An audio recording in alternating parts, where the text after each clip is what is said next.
حضرت عبداللہ ابن عمر کہتے ہیں کہ میں مسجد منا میں نبی پاک صلی اللہ علیہ وسلم کی خدمت میں حاضر تھا.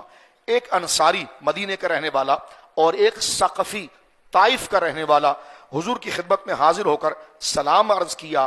پھر کہا یا رسول اللہ ہم کچھ پوچھنے کے لیے آپ کی خدمت میں حاضر ہوئے ہیں.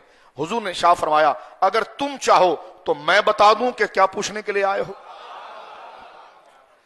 ارشاد فرمایا کہ سنو اگر تم چاہو تو میں بتا دوں کہ کیا پوچھنے کے لیے حاضر ہو، اور چاہو تو تم خود مجھے بتا دو تمہارا سوال کیا ہے. عرض کی یا رسول اللہ ہمیں بتا دیجئے. ارشاد فرمایا تو اس لیے حاضر ہوا ہے کہ بیت اللہ کے گھر سے نکل کر گھر سے نکل کر بیت اللہ کے ارادے سے جانے کو دریافت کر رہا ہے، پوچھ رہا ہے، اور یہ کہ اس میں تیرے لیے کیا ثواب ہے، اور طواف کے 2 رکعت پڑھنے کو، اور یہ کہ اس میں تیرے لیے کیا ثواب ہے صفا مروہ کے درمیان دوڑنے اور سعی کو، اور یہ کہ اس میں تیرے لیے کیا ثواب ہے عرفات کی شام کے وقوف کو، اور تیرے لیے اس میں کیا ثواب ہے، اور جمار کی رمی یعنی شیطان کو کنکری مارنا اس میں تیرے لیے کیا ثواب ہے، اور قربانی کو اور اس میں تیرے لیے کیا ثواب ہے، اور اس کے ساتھ طواف افاضہ جو تو کرے گا، طواف زیارت، اس میں تیرے لیے کیا ثواب ہے. اس شخص نے کہا خدا کی قسم جس نے آپ کو رسول برحق بنا کر بھیجا اسی لیے میں حاضر ہوا تھا. حضور نے ارشاد فرمایا تو لے سن لے، اب تیرے سوالوں کے جوابات سن لے. اور آپ دیکھیے حاجی کا مرتبہ کتنا عظیم ہے. فرمایا جب تو بیت الحرام یعنی بیت اللہ کی طرف ارادہ کر کے گھر سے نکلے گا تو تیری سواری، اس زمانے میں اونٹ ہوتا تھا، تیرے اونٹ کے ہر قدم رکھنے پر اور ہر قدم اٹھانے پر اللہ تیرے لیے نیکی لکھے گا اور تیری ایک خطا کو بخش دے گا. اور طواف کے بعد 2 رکعتیں ایسے ہیں جیسے اولاد اسماعیل میں سے اگر کسی نے ان کو غلام بنا لیا ہے تو اس کو آزاد کرنے کا ثواب. اور فرمایا صفا مروہ کے درمیان سعی کرنا ایسے ہے جیسے تو نے 70 غلاموں کے برابر غلاموں کو اللہ کی راہ میں آزاد کیا. اور فرمایا عرفات کے دن وقوف کا حال یہ ہے کہ اللہ تعالیٰ آسمان دنیا کی طرف خاص تجلی فرماتا ہے اور تمہارے پر ملائکہ پر فخر فرماتا ہے اور ارشاد فرماتا ہے میرے بندے دور دور سے بکھرے ہوئے بال، پراگندہ سر، میری رحمت کی امیدوار ہو کر حاضر ہوئے ہیں.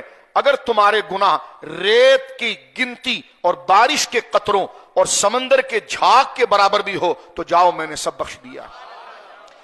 اور یہ فضیلت اللہ رب العالمین نے کسی اور عبادت میں نہیں رکھی، نماز میں نہیں رکھی، روزے میں نہیں. یہ حج کی خاص خصوصیت ہے. میرے بندو واپس جاؤ، تمہاری مغفرت ہو گئی اور اس کی جس کی تم نے شفاعت کی. حدیث میں آتا ہے کہ حاجی اپنی مرضی سے چاہے تو مزدلفہ کے مقام پر جس کا نام لے گا اللہ اسے بخش دے گا.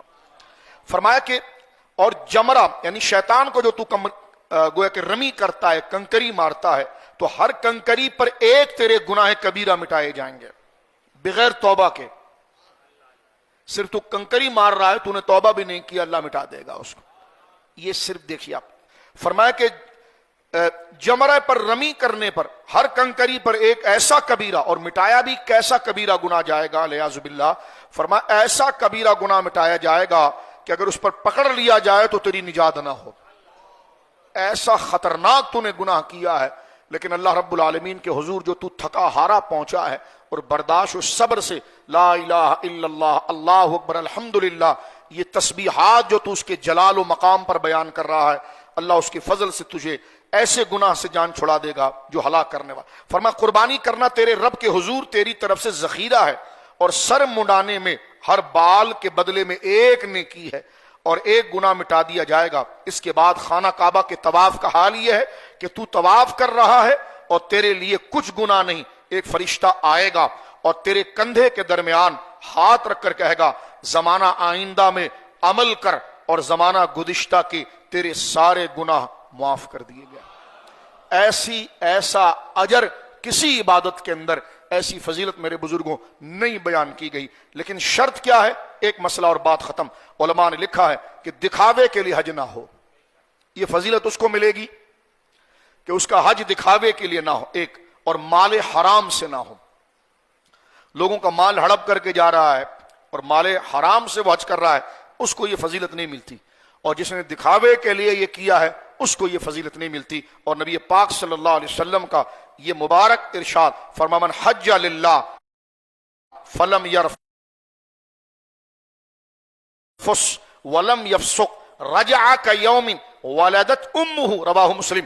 فرمایا جس نے حج کیا اور بد زبانی نہیں کی، کیونکہ دوران حج میں حاجی بالکل تنگ ہو جاتا ہے، پریشان ہو جاتا ہے، کسی کے خلاف بھی کچھ بولنے لگ جاتا ہے، ہلکے الفاظ، لیکن حضور نے کنڈیشن لگائی، فرمایا بد زبانی نہیں کی اور بے حیائی اور بے شرمی کی باتیں آپس میں بیٹھ کر نہیں کی۔ فرمایا اگر ان دونوں چیزوں سے بٹ گیا تو ایسے لوٹے گا جیسے اپنی ماں کے پیٹ سے پیدا ہوا ہے۔